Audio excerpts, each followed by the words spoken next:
Speaking before a Senate hearing on protecting pride, defending the civil rights of LGBTQ+ Americans, Gaines recounted how Thomas immediately began pushing women out of contention after he claimed to have transitioned to being a female and joined the University of Pennsylvania women's swimming team. Gaines ultimately tied with Thomas for fifth place in the 200-yard NCAA freestyle championship the day after Thomas won the 500-yard freestyle. Gaines also noted how humiliating the podium photo op was for her after the fifth-place tie. Having only one trophy, the NCAA handed it to Thomas and told me I had to go home empty-handed, Gaines said, according to Fox News. And when I asked why, which was not a question they were prepared to be asked, I actually appreciate their honesty because they said it was crucial. Thomas had it for picture purposes. Thomas had to have it for the pictures. I felt betrayed. I felt belittled. I felt reduced to a photo op. But my feelings didn't matter. What mattered to the NCAA was the feelings of a biological male, Gaines added.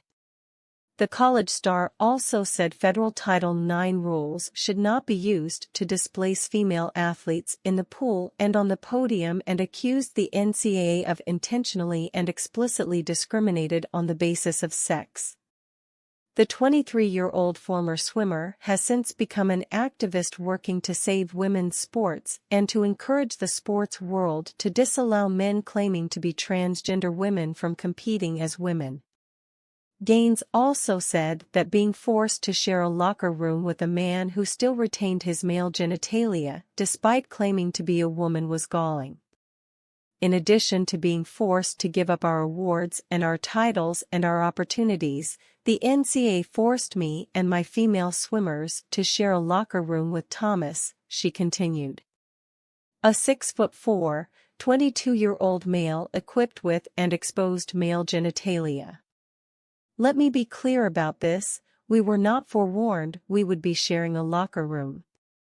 No one asked for our consent and we did not give our consent. Gaines said that many of the female athletes felt uncomfortable, embarrassed and even traumatized by this experience. I know that I don't speak for every single person who competed against Lia Thomas, but I know I speak for many because I saw the tears, Gaines told members of the Senate. I saw the tears from the 9th and 17th place finishers who missed out on being named an All-American by one place. I can attest to the extreme discomfort in the locker room from these 18 to 22-year-old girls when you turn around and there's male eyes watching in that same room. And I can attest to the whispers and the grumbles of anger and frustration from these girls who, just like myself, worked their entire lives to get to this meet. I can attest to the fact that around the country these female athletes who opposed the inclusion of Lia Thomas in the women's division were threatened, intimidated and emotionally blackmailed into silence and submission, she said.